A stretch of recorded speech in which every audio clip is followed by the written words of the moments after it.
Welcome one and all to the second pre-panel event of this year's Evening with Neuroscience with Gray Matters Journal.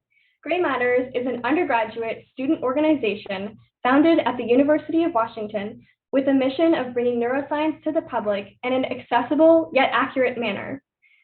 As of this year, we have now grown to span 5 chapters across the United States.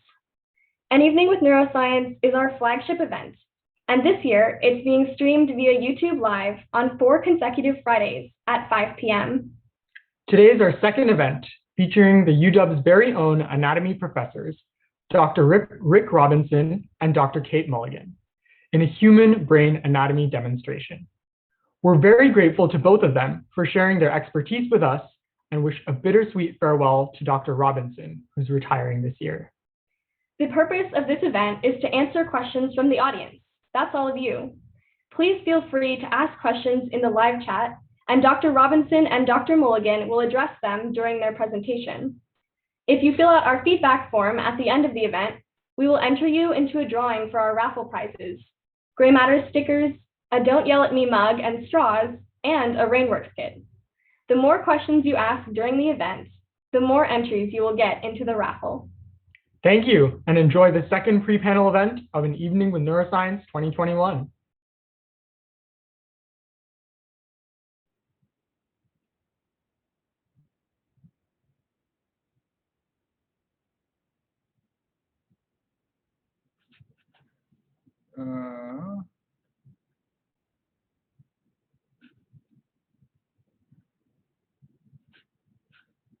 All right.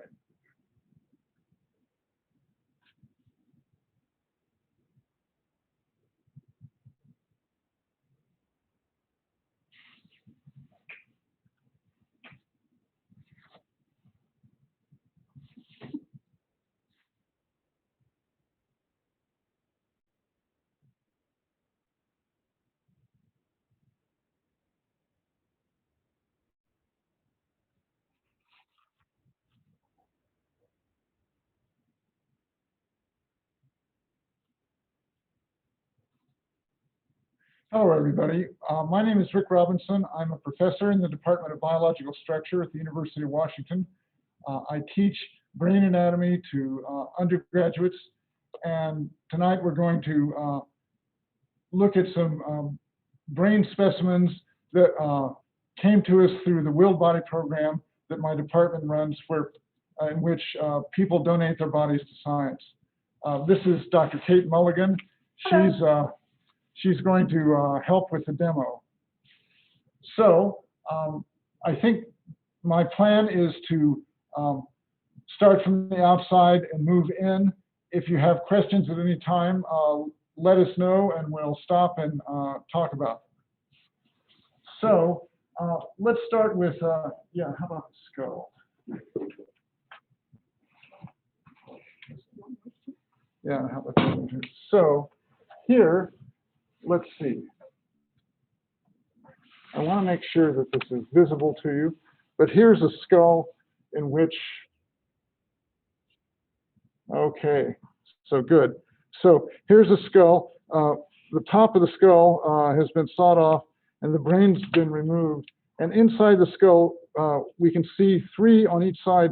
We can see 3 big indentations. Here's the frontal one, here's the middle one, here's the back one. So this is anterior, means towards the front of the head. This is the anterior fossa, which fossa means chamber. Here's the middle fossa, and here's the posterior fossa. This big thing here is called the foramen magnum, which is Latin for big hole. And this is where the spinal cord attaches and goes down the vertebral column. So here is a skull.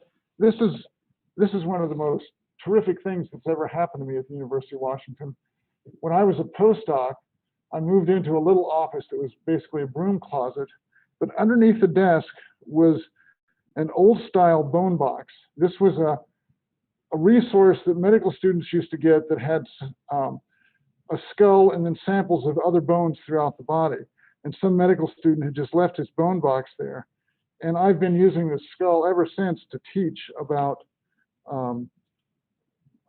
skull anatomy. So I want to show this to you and make several points. So you'll notice that this skull is really, somebody has painted all of the major vessels on the inside of the skull, as well as several other features. It's just remarkable work. Which way? This way? Right.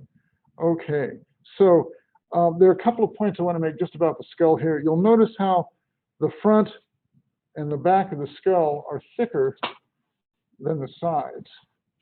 And you can sort of see why that makes sense if you figure we're running along, and if we trip and fall, we're going to hit the front, or if we hit a tree branch, we're going to fall back and hit the back, and the sides don't get hit so much. Now, that probably works okay in the primitive situation, but nowadays we're riding bicycles everywhere. And of course, we've got wheels on the front, and they're oriented like this, and sort of like this, up and down. When we have trouble, we fall off to the side, and we hit this thin, hit this thin part here, and it can break your skull and cause big damage. So the point to this part of the talk is wear your bike helmet. Now, before we get to the brain, there's just a couple of things I want to point out. So here is a view of the skull, and whoever prepared the skull has removed this bone over the teeth. And you can see the teeth come into the skull. I'm not sure it's visible to you, but there are little threads that somebody has put in to show the nerves from the teeth. Now, you might notice when you go to the dentist, if you have dental work being done on a tooth on the top of your jaw, they'll just inject a little bit of Novocaine just above the tooth. The bone there is thin, and the Novocaine will soak through and deaden the nerve there.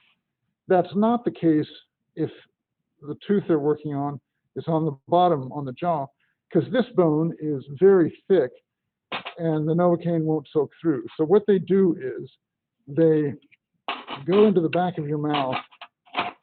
All of the nerves come together right here, and they'll inject right there, and that way they deaden this whole half of the jaw. And that, it takes a little longer to wear off, but when it's happening to me, I'm grateful for it. Now, the last thing I want to point out, excuse me, is here, the person who prepared the skull has removed bone over the inner ear, and here, inside the inner ear, there are 3 little hoops in the bone, and they've removed the bone over them so we can just see sort of half of each hoop. These are the semicircular canals. These are the sensory organs that tell us about vestibular sensation. And among other things, they allow us to get motion sick. And later on, if you're not careful, I'll tell you about my theory about why motion sickness happens. But it's something that you might want to think about. Why is it that we get motion sick? What's the point to that? Is it just a mistake? In any case, mull that over, and we may talk about it later. Here, so now, let's talk about the vertebral column for a minute and the spinal cord, and then we'll come back and talk about the brain. So I think I'll start with this one. So here is the top of the vertebral column. Here, this red pipe cleaner represents a big artery that the students in my class just learned about. It's called the vertebral artery because it travels inside these vertebrae here. So if you look at a cross section here, this big hole down the middle, this is where, let's see, is that visible? This is like that. Okay. This is where the spinal cord travels down. The back is like this. In a second, I'll model this so you can see where it goes. And travels all the way down. Now, an interesting thing is that inside the vertebral column, the spinal cord ends about here. It doesn't go all the way to the bottom. When a baby is born, it does go all the way to the bottom, but as the baby grows, the skeleton grows much faster than the nervous system. So essentially, as the skeleton grows, the spinal cord withdraws up the cord. When that happens, here, let's look at the Cauda Equina. So here is a human spinal cord here. Here's the bottom of the cord here, which corresponds to about here. When this growth happens and the spinal cord effectively withdraws up the vertebral column, the nerves that have come out of the spinal cord in these positions here elongate to stay connected to the nerves and muscles outside of the cord. So at the bottom of the spinal cord, there's this structure here made up of lots of little nerve bundles, but no spinal cord. This structure is called the Cauda Equina, which is Latin for horse's tail, because to some early anatomists, this looked like a horse's tail. Now, modern anesthesiologists exploit this anatomy because sometimes they want to stick a needle in to the vertebral column, either to get a sample of cerebral spinal fluid or to inject an anesthetic. But you don't want to do it up here, because if the needle goes in too far, it can damage the spinal cord. Whereas if they insert the needle below the end of the spinal cord, it'll just push these nerve bundles aside. So people who get get their CSF sampled or get anesthetic will get it lower in their spinal cord, below the end of the spinal cord. Now that we have the cord here, there's a few other things I want to point out. One of them is you see this sort of sheath around the cord. This is a membrane called Dura. It's also around the brain. I'll show you some of that in a minute.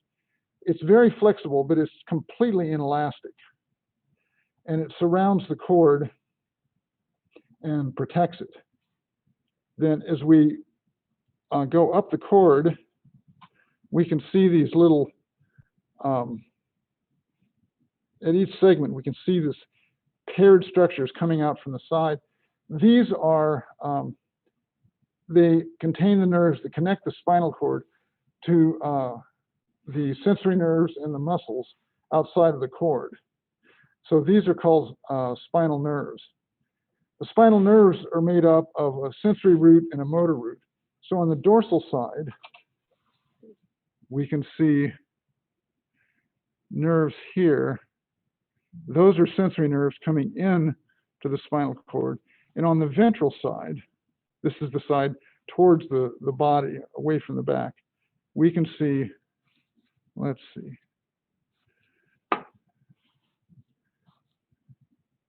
We can see some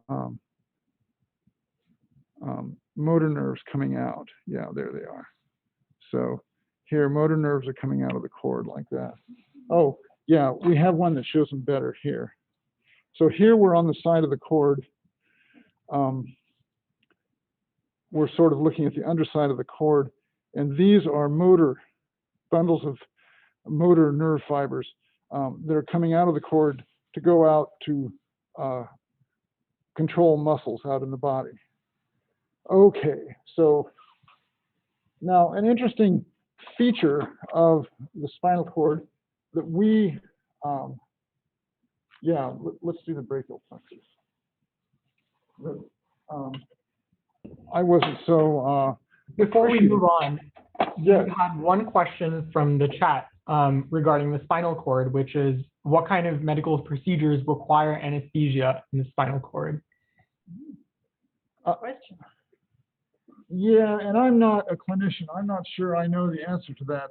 I know an anesthesiologist who was, I was talking to him about cord anatomy, and he was saying that anesthesiologists often put prodigious amounts opiates into the cerebral spinal fluid around the spinal cord to block pain transmission after surgery.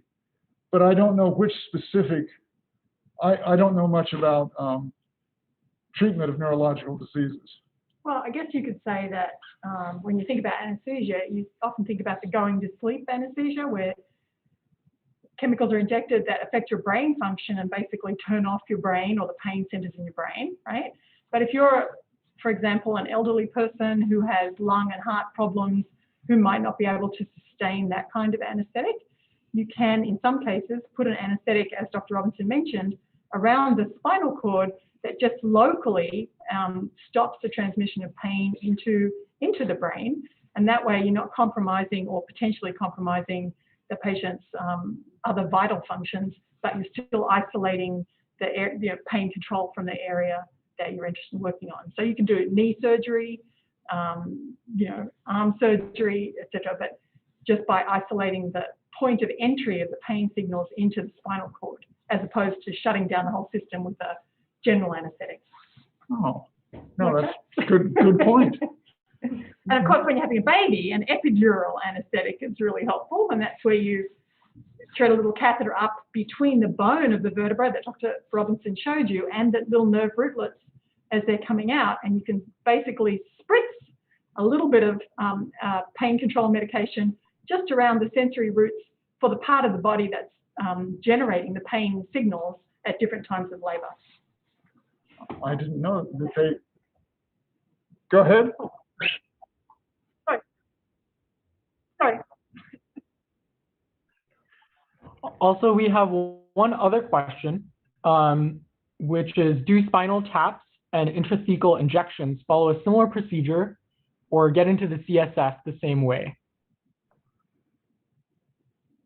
Intrathecal means into the brain, I think, and that's different. That's doesn't include the spinal cord, so it means within the dura, I think. And I don't know much about that. I think if I may. But of course. I think they're basically the same sort of approach, right? So you'd have to take a needle, you have to position the patient in a comfortable way, generally side lying with their back bent, and then you have to insert the needle through skin and muscle, and then through various ligaments that connect between the bones that Dr. Robinson was showing you. Then the needle has to go through the dura to get into the space that holds the CSF and either withdraw a sample, which would be your spinal tap or a lumbar puncture, or insert something at that level to anesthetize by introducing the chemical into the CSF around the nerve roots. Does that answer the question? Hope so. Apparently so. And we're happy to continue to answer questions.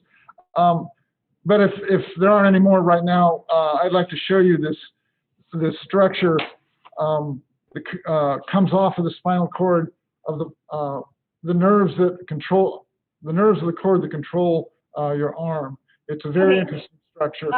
Dr. Robinson, we have one more question really fast, just before you move on. How are these parts of the nervous system, like your specimens here today, how are they preserved for study? They're removed from, the bodies are embalmed, and then they're removed from the bodies and preserved a second time by being soaked in preservative. Sometimes it's formaldehyde, but sometimes it's other preservatives. You know. That's right. But just to give you a sense of how we go about doing that, once we have a donor body that's been embalmed by replacing the vascular fluids with preservative, then you still have to go in and remove these tissues, right, which we've shown you are enclosed in really nicely designed bony coverings, right? So on the skull, we actually have to take a saw and saw right around above the brow, take off the skull cap, and then cut all the nerves that are attaching from the brain out to the periphery in the head to take the brain out. Taking out a spinal cord like the one that you see on your screens right now involves doing a huge amount of surgery on the spine, right, the vertebral column, taking bone clippers and bone saws and cutting away all those vertebrae, maybe 6 or 7 hours worth of dissection to pull out one of these spinal cords. So it's an elaborate procedure, but very rewarding. And very useful for medical students and other people. Are there other questions? I think we're good for now. Thanks, Dr. Robinson. So the thing I want to show you.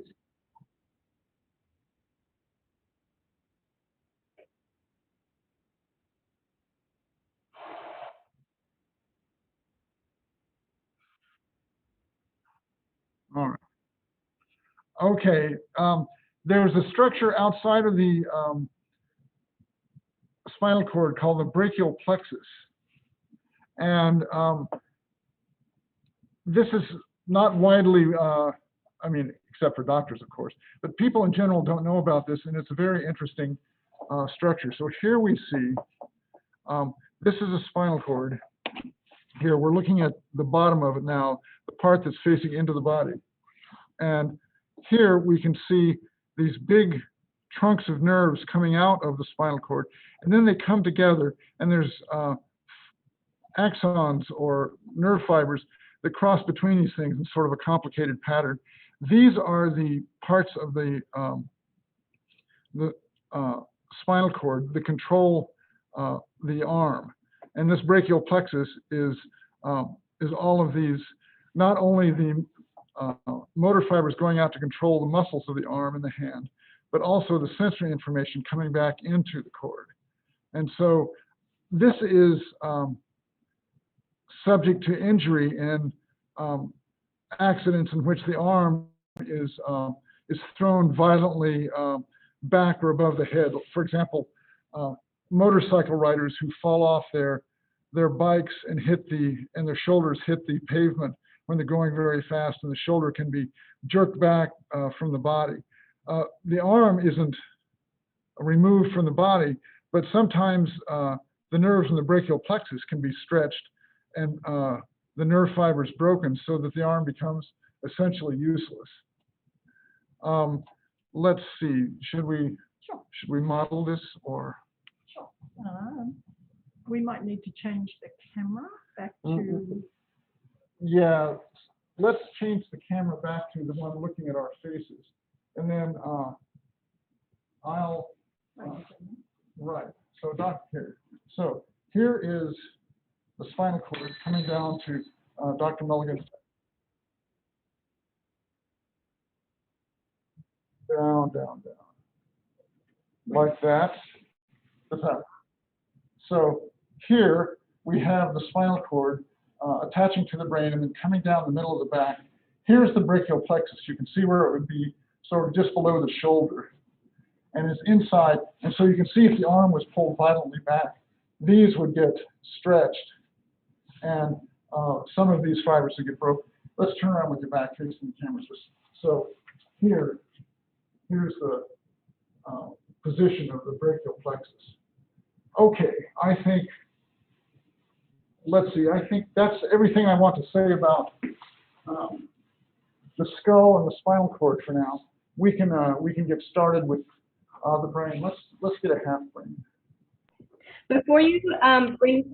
Before you bring the brain back, we also have a couple more questions for you from the chat. So the first question is the nervous system bilaterally symmetrical? Generally, yes. If you look at very fine detail, no.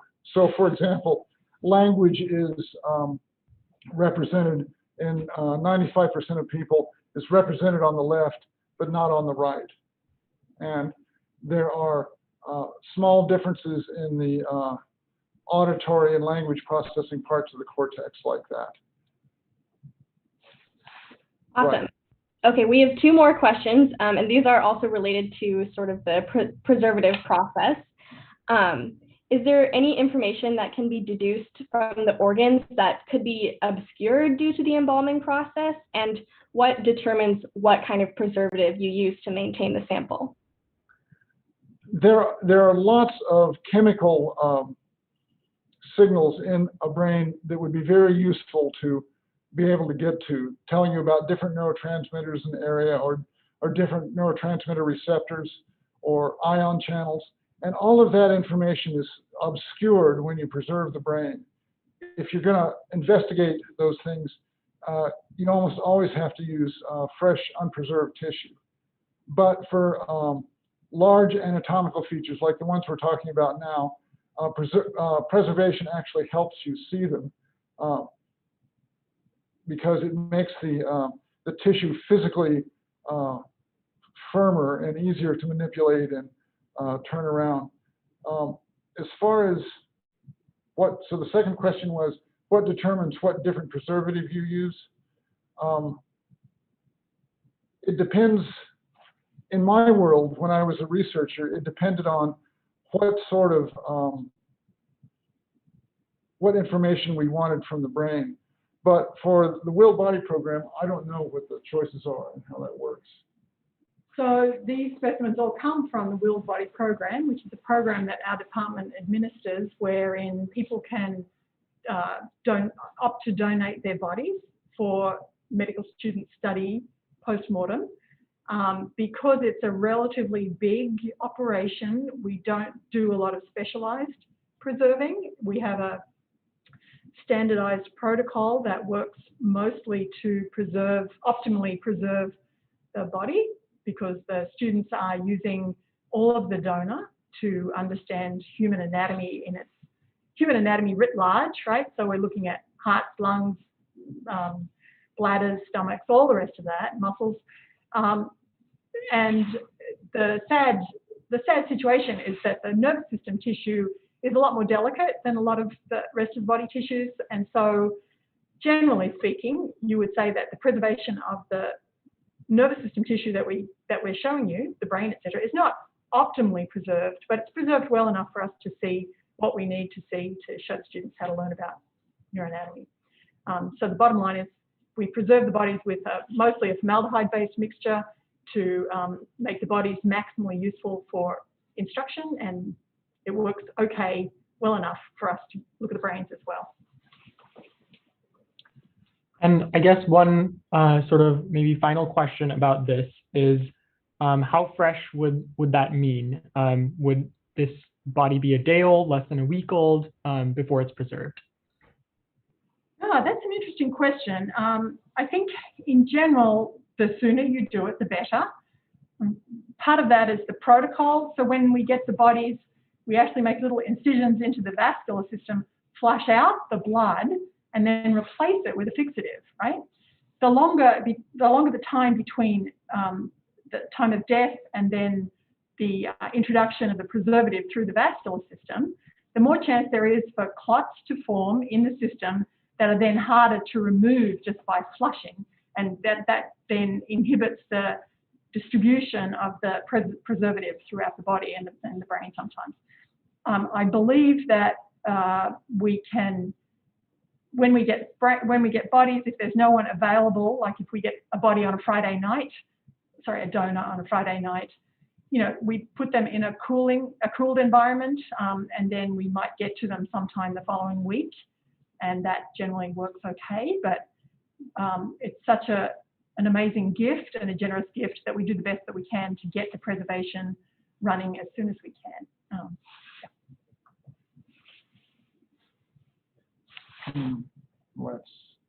And I'm not sure if that was the answer. Sorry, I'm not sure if that was the answer to the question. One interesting point is that once we have these preserved brains, we keep them immersed in the preservative, and some of these brains have been here longer than either Dr. Robinson or I have been teaching, and often they're some of the nicest specimens that we have, some of the older ones, and so we can't tell you how old the donor was or what age they died at, but we can tell you that we've been using these particular brains for upwards of 10 to 20 years, or even 25 years. Now, sort of are the specimens visible now to the audience? One thing I just want to point out, we're going to look at these brains here in a second, but you'll notice there's this very straight groove here in this brain and here in this brain. These are the grooves made by the saw that removes the top of the skull.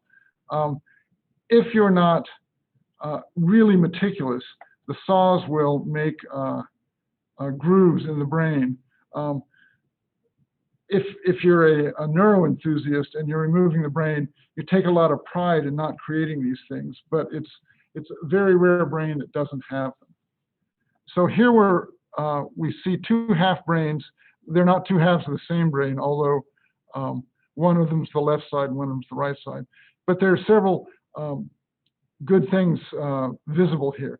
One is, so this is the cerebral cortex here, the folded up covering of the forebrain. Then down here, this highly folded structure here is the cerebellum.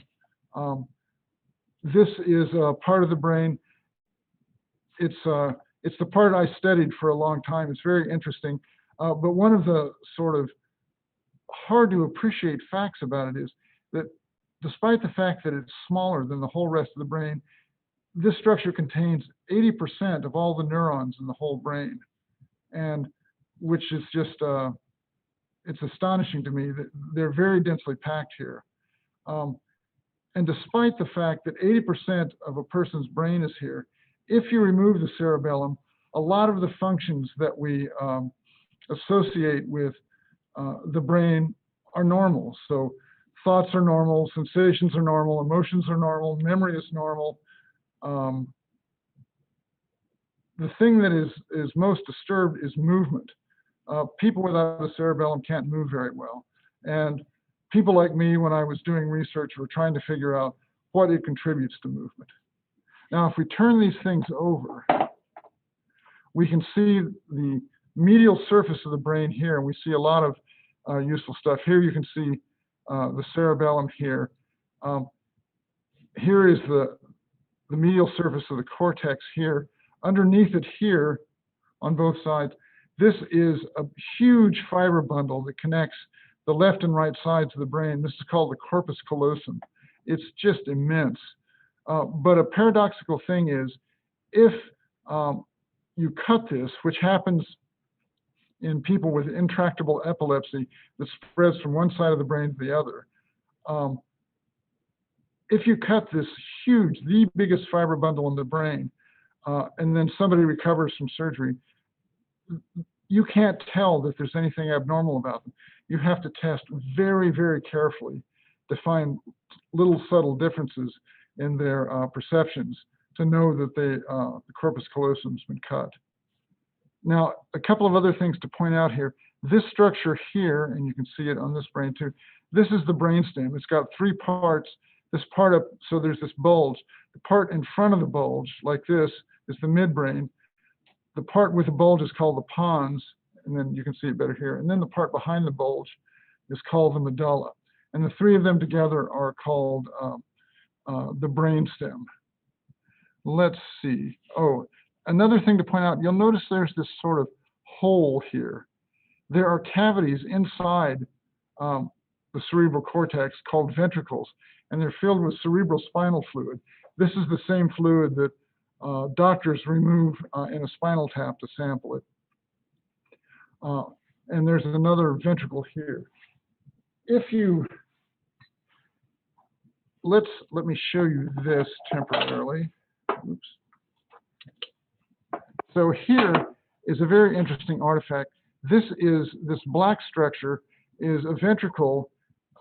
Somebody got a brain and they stuck a tube down into the ventricles, and they filled the ventricles in this donor brain with some sort of latex. And then they removed the brain from all around it just to show the shape of the ventricles themselves. So here they are from the side, here they are from the front. So from the side, you can see the ventricles to the brainstem come down like this. These are the ones that are inside the cortex here. And you can see they're bilaterally symmetrical on each side. These are filled with cerebral spinal fluid that circulates around the brain and then returns to the venous blood supply. Let's see, I think. We've had a couple of questions about the corpus callosum. So we have a question: does the corpus callosum, cutting the corpus callosum in a non-epileptic person have any effects? And what tests would one use, and what kind of signs would one look for to determine whether the corpus callosum has been cut? So in a normal person, you wouldn't do neurosurgery. That's the sort of thing that tends to get lawyers involved. But what you would look for, I'm not sure how far to go with this. So a lot of people, two people named, there are a lot of people who've done research on split brain patients. Two of them that I know are Roger Sperry, who won the Nobel Prize in 1980, and Michael Gazzaniga. And the general theory that emerges from all of their testing is that the two sides of the brain are generally, can be, after a cut corpus callosum, can be pretty independent of each other. When you talk to a patient, a split brain patient, you're talking to the left hemisphere, the one that has language. The right hemisphere has language, but not really very much. And you can communicate with the right hemisphere, but what you have to do is very quickly flash words or images in, let's see, in the left hemifield. You have to flash it in the left hemifield so that it only goes to the right side of the brain. And then you can, if you do something like that, say if you flash something like a picture of a flower, and then you ask the patient, you say, what did you see? He said, I didn't see anything, because nothing appeared in the visual field where the left side of the brain could see it. It's only the right side of the brain. But then you ask the patient to choose what, you show them several images, including the one of the flower. You say, which one did they see? And they can pick, the right hemisphere can pick the correct one every time. So, and there are other ways to communicate with the right hemisphere. But I think that, I'm not an expert in this. I think it's really interesting. And there are probably at least 10 really good books about this. And I think it's fascinating. And they still do this surgery. It's very rare, but they can still do it. They do it in patients with epilepsy that spreads from one side of the brain to the other, and their condition isn't controllable with drugs.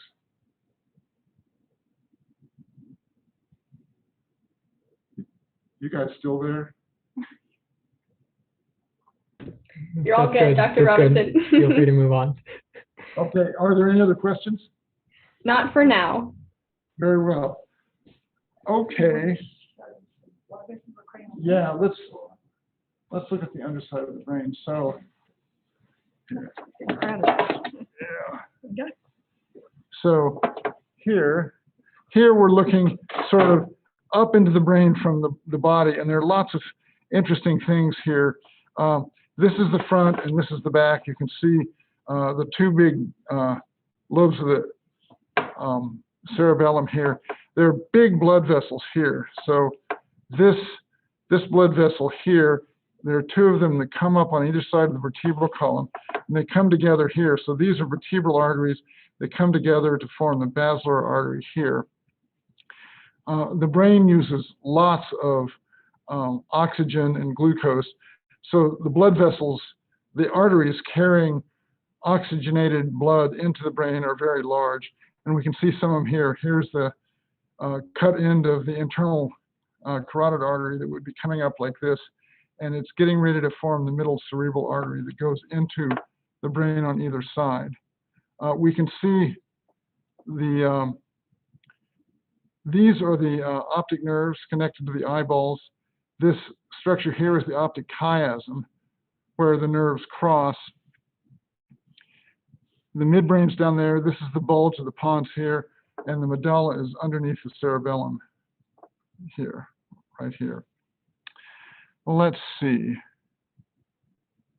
There are, the spinal cord contains nerves, sensory and motor nerves that connect the body to the brain. In the head, we have the same thing. We have muscles in the head, and we have nerves in the head, and those structures are connected to the brain through, not through spinal nerves, but through cranial nerves, and we can see several of them here. See this little fringe of nerves here and here. It's a big part of learning brain anatomy the first time, to learn about the cranial nerves, as my students will tell you. So I think what I'll do now is cut. Let's do the coronal one. Okay, so we have a brain here that I want to cut in slices like this. These are slices that you're likely to see in an MRI, if you're looking at an MRI of your own brain. So I wanted to show you, cutting through an actual brain, what you might see if you looked at an MRI. So I'm trying to cut directly, sort of perpendicular to the ground, and lined up so that the left and right sides of the brain are symmetrical. So let's have a look. Could I add that this is almost equivalent to an intervention that is not used very much now, but used to be used, the frontal lobotomy, where you basically disconnect the frontal lobe from the rest of the brain. Obviously, you don't take the brain out to do that. There are ways to get to the frontal lobe relatively non-invasively and disconnect it from the rest of the brain. But these are beautiful sections. Yeah, they look good. So let's. White-gray differentiation. Ooh, yeah. All right. So there are a couple of interesting things here. One is, in tissue preserved like this, areas that have lots of nerve cell bodies in them are darker. So on the outside where the cortex is, you can see it's slightly darker than on the inside here. So that's why this area where the neurons, the cell bodies are, is called gray matter, hence the name of the magazine. And inside of that is called white matter. It's not really white, but it's whiter than the gray matter. So here you can see the ventricles that we were looking at a minute ago. And look, there's a big bundle of white matter crossing between the two hemispheres. That's right. This is the corpus callosum. It's connecting this side to this side, and there are fibers going in both directions. So let's continue. Let's cut a little more and see.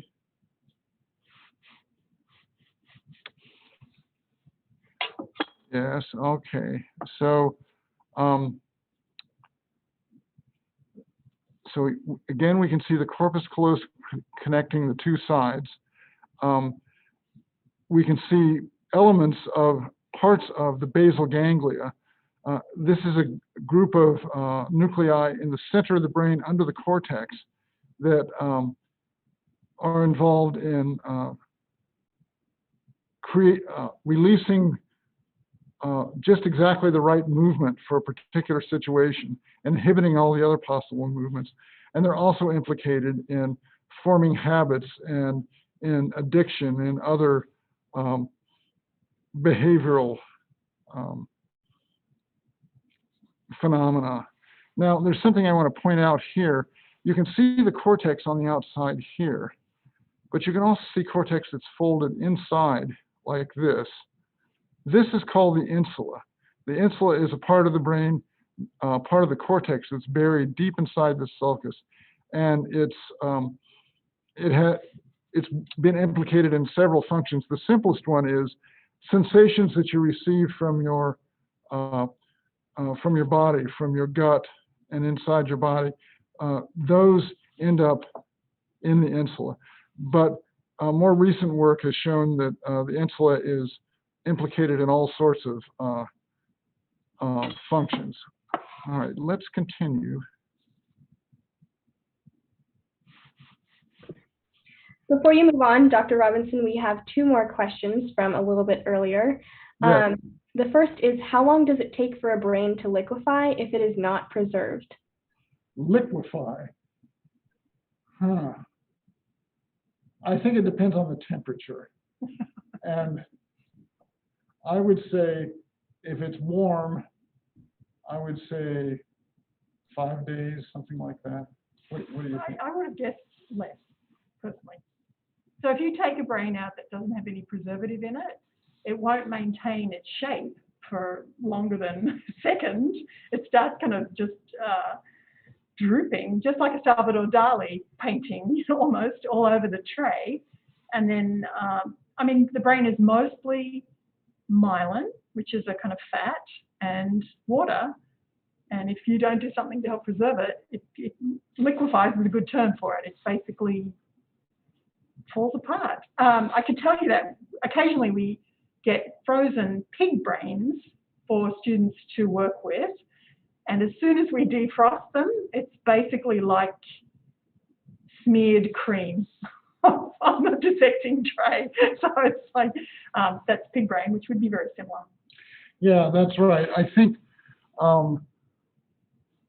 you can get the wrong impression about the consistency of the brain from looking at preserved tissue. It can seem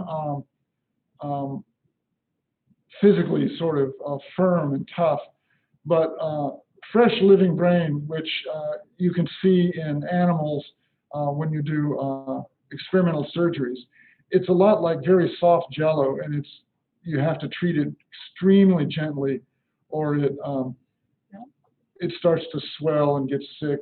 So it's a real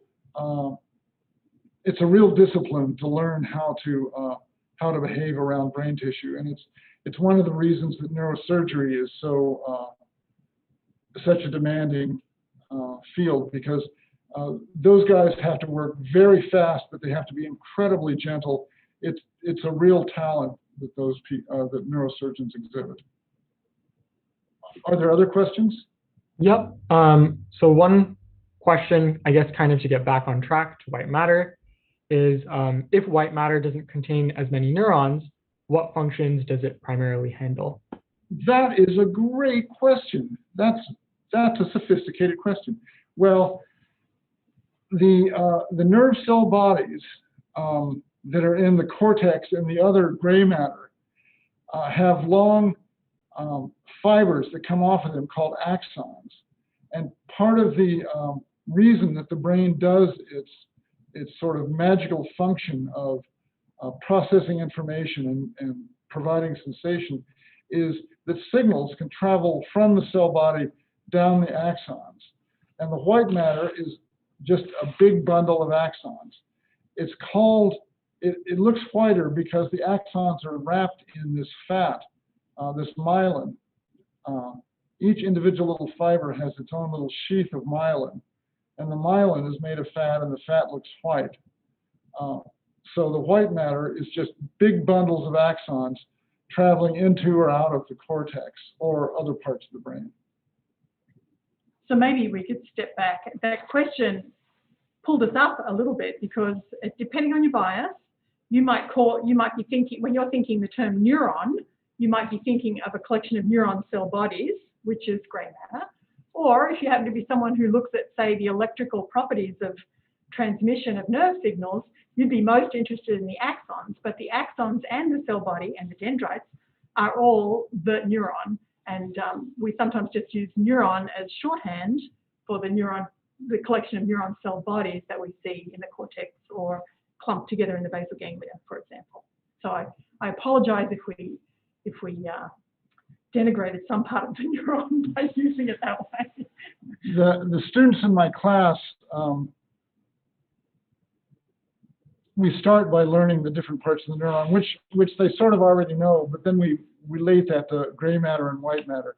And it's not it's not immediately obvious that that's, that the cell bodies are in the gray matter and that the axons are traveling through the white matter. But that's the situation.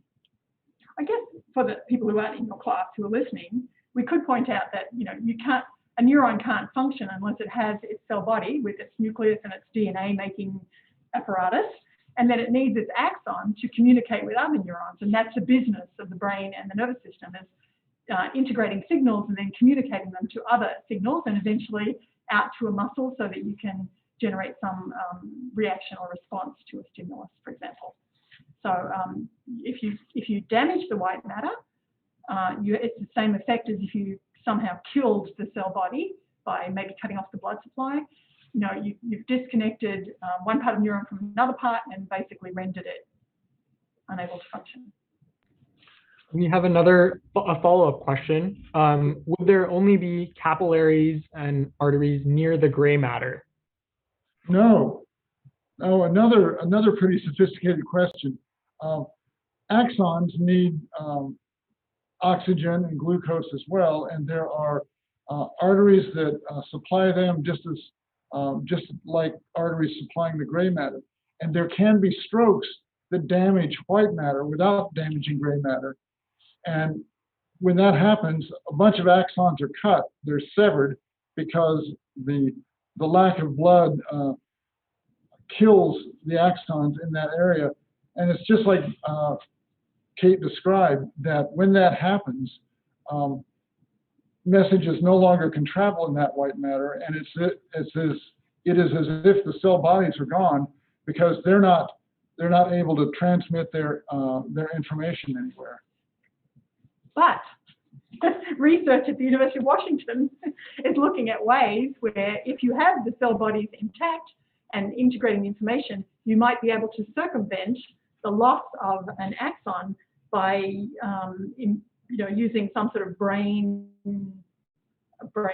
body interface or some sort of what would you call them, bionics that sort of decode the neuron's signal and then basically substitute a channel for delivering a message to a muscle. I didn't describe that very well. You can do better than that. No, but the brain-body interface research is really exciting, and it's designed to help cope with damage to axons that prevent signal from getting where it needs to go. Right. In this kind of research, they're targeting injuries in which the cell body is still alive, but it can't get its message, say, down to the spinal cord. So they try to decode the message that the signal that's present in the cell body, and then send that signal through wires instead of through axons. Send it to the muscles that are supposed to receive it. And that's they're working on that all the time, and they've had a little bit of success, and we can't wait to see what happens next. Are there other questions? Yep. As we kind of approach 6 o'clock, some maybe questions to wrap it up. What drew you to study neuroanatomy, and what has kept you learning about it? I started undergraduate school to become a doctor, and I didn't do very well in the chemistry courses, but I really loved the behavior and neuro courses. So it was just like a flower sort of turning towards the sun. I just kept doing the things that I was good at and that I liked, and dropping out of the stuff that that I didn't exhibit any talent for. And I ended up here. So how did you end up in this world? No, there was no flowers turning to the sun for me. But, I was a physical therapist, and my favorite part of practice was dealing with people who had brain injuries, and it was very complex and confusing because sometimes a little lesion would cause a huge impact on the person's quality of life, and the converse to that is sometimes they had a big lesion and not much impact. The way the brain recovered after injury was really fascinating, and that pushed me back into graduate school, and then I veered away from that. But the brain has always been endlessly exciting, aesthetically spectacular and really rewarding to study and teach about. Yeah, somebody once pointed out to me, and this is not a particularly original insight, but the human brain is probably the most complicated object in the universe that we know about. And I mean, how can you not?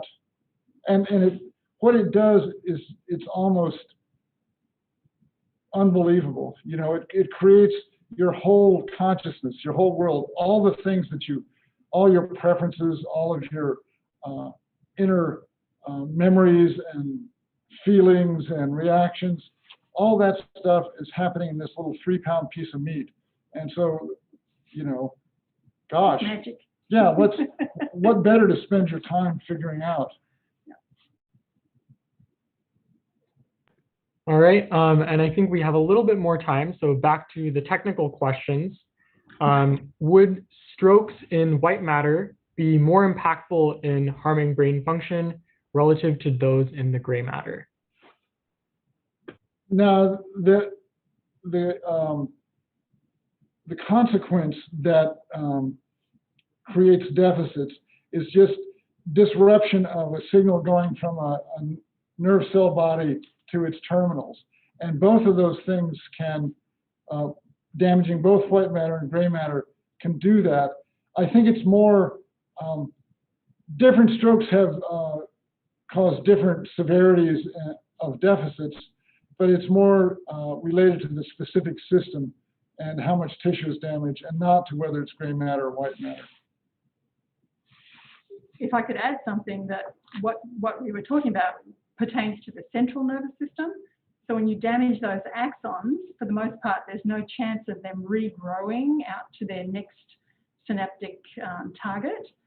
In the periphery, however, you know, we have cell bodies, neuron cell bodies in the spinal cord whose axons go out into, you know, to the muscles to make them work. And the peripheral nervous system, if you cut an axon or damage an axon, under optimal circumstances, there can be regrowth of the axon to its target over time. So if you had to choose between getting a lesion, you know, a damage to axons in the periphery versus the central nervous system, I think you can guess what would be the right choice. And I hope you never have that choice. All right, we have a question about what is the most unusual symptom you've seen caused by brain injury? Well, we're not neurologists, although you've seen. We've heard of them. Yeah. I think things like alien hand syndrome is really interesting. I think things like phantom pain is a really interesting phenomenon. Sometimes those things aren't clearly linked to damage in a specific part of the brain. But yeah, if I had my time over, I'd go totally into neuropsychology and study people with various kinds of brain lesions that manifest in these really interesting behavioral phenomena. I think there are a whole bunch of deficits that I'm really interested in. One of them, for example, is face blindness, in which part of the brain is damaged, or there's also a genetic form of this, in which somebody just can't recognize somebody's face. They learn to recognize people by the sound of their voice or the way they walk or something, but they just don't have the ability to recognize people's faces. I'm very interested in that. But the one that's sort of fascinated me most consistently is bilateral damage to the hippocampus, impairing the ability to make new memories. So the most famous case of this is a patient. He was an engineer who had surgery, I think in 1953, to stop epilepsy, but they damaged his hippocampus on both sides. He was a very smart guy, but he couldn't form new memories after that. So his memories before the operation were intact, but after that, his neurologist would introduce himself to this patient every morning, and it was as if they'd met for the first time as far as the patient was concerned. And right, I think that's just fascinating. I think that's probably the most interesting. The thing I would probably spend my time on, if I were going to spend my time on something besides the cerebellum. All right, I think that's all of our questions. Thank you so much, Dr. Robinson and Dr. Mulligan. It's our pleasure. Yeah, thanks for the great questions. Yeah, it's a pretty elevated bunch of people asking these questions. Good job.